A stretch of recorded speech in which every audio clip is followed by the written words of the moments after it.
Have you ever wondered why every diet advice is extremely hard to stick to long term? Well, 99% of all the diet advice is actually built around selling products rather than thinking of how to build lifestyle habits. My name is Mody and I'm the owner of Stable Strength, a personal training studio in Oxford, where we help busy professionals to make fitness their lifestyle and fit that into their lives seamlessly, where it doesn't have to be all or nothing changes and generally giving bullshit diet advice where we're trying to sell products. And that's exactly what I want to talk through in this video today and help you to navigate exactly why 99% of the diet advice is not actually working. So stick around and learn that yourself. One of the main problems with all the diet advice is that it never considers an individual person's lifestyle, their habits, what type of foods they like, and many other variables, especially if we're thinking about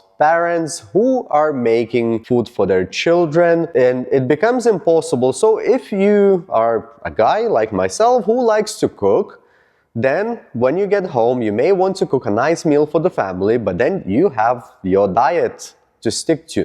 So that means that you will end up cooking 2 or 3 meals. Some for your fussy kids, some for your wife, and then something separate for yourself. So that becomes really overwhelming. And those diets never have a lifestyle adjustment in mind. So what I mean by that is no diets actually consider you sticking to it long term. It's mostly for the short term goal. It's like, whatever, lose 12 kilograms in 12 weeks. And then after that, what happens? People come back to the same habits without making a significant lifestyle change. Then next 12 weeks later, they gain back those 12 kilograms. And that's because most of diet advice is not really that's sustainable for a long term, and that's a shame. The way I think about it is actually like giving someone a map and leaving half of the roads out. What does that mean?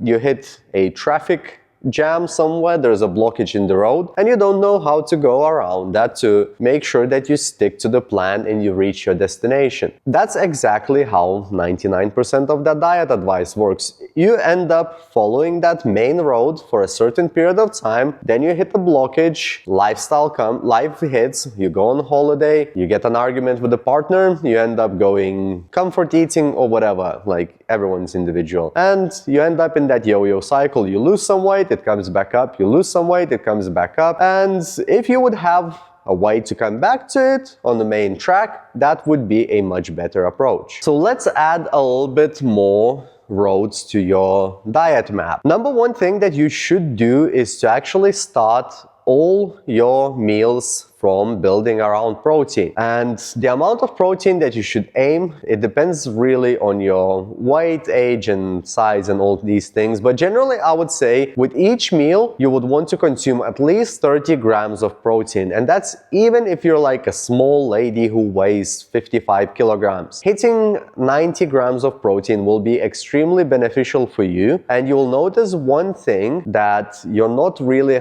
getting that hungry from eating high amounts of protein. And that's great, because that will mean that you're less likely to have cravings for the stuff that you shouldn't eat afterwards. Portion control is another extremely important part of your success with your diet. And by portion control, there's so many ways to skin that cat. But for example, if we look at the hands, so you want at least a palm of protein. So imagine palm full of chicken breast, it would look funny. Then 2 palms of vegetables, 1 palm of carbohydrates, like imagine like there's a potato or something, and then a small bit of thumb of healthy fat. So that's like the easy way of thinking about diet with your portion sizes with your hand. Another great way is thinking about eating until you're 80% full. So for example, you change the plate sizes or you don't put as much food on the plate, and then you take a little bit more time to eat, which means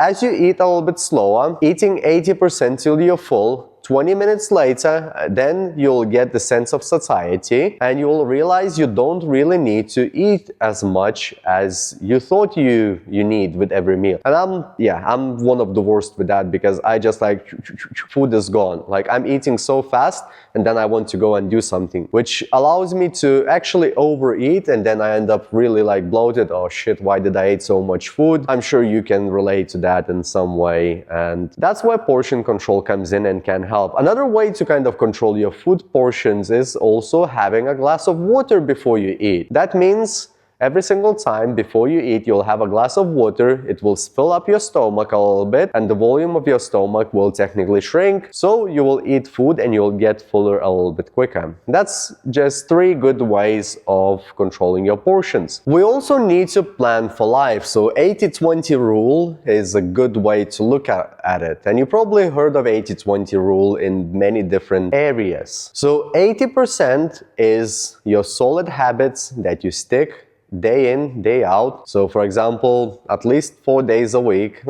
4 days a week is not a good example, but 80% of your habits should be solid and you should be consistent. And then 20% should be a little bit more flexible. So how would that look? 4 out of 5 times you should be choosing a healthier option. The 5th time, it should be something that makes you feel good. Look, like that 5th option can definitely throw you out of your calorie balance if you're looking to lose weight, but I'm talking more about smaller kind of portions. So, you know, like 4 out of 5 meals, they're good, and then for the 5th one, you have like a relatively small reward. Now, it's much easier to stick to that rather than just trying to pretend that you will never eat the takeaway again, or you'll not go to restaurant, or you will never order pizza on a hangover, and same thing about McDonald's. So there's no need to pretend that life will be perfect and you will stay healthy all the time. It's better to try to build a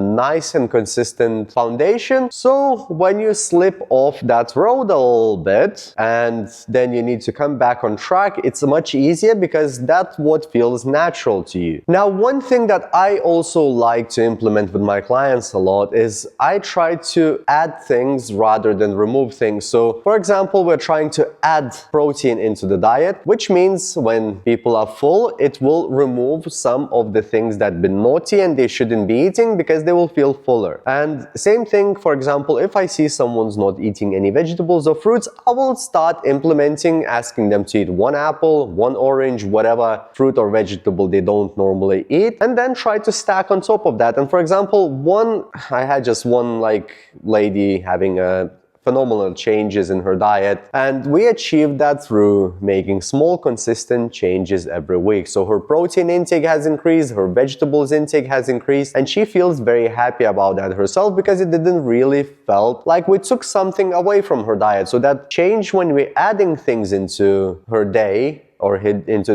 her diet, it doesn't feel like you're missing out or anything. It feels like you're kind of building and stacking bricks rather than trying to destroy the wall. I love that approach. And look, the most important factor of you achieving your fitness goals is actually staying consistent with your diet. And being perfect is almost impossible in life. It just never happens. So the way we have to think about it is building your diet is pretty much similar to you building a house or renovating a house while you're living in it. So if you have like 3 rooms that you're renovating, you will not start working on all of them and you will kind of move out of the house until you're done. You basically start renovating 1 room while you live in the other, then you renovate the second one, and that's the way I think about diet.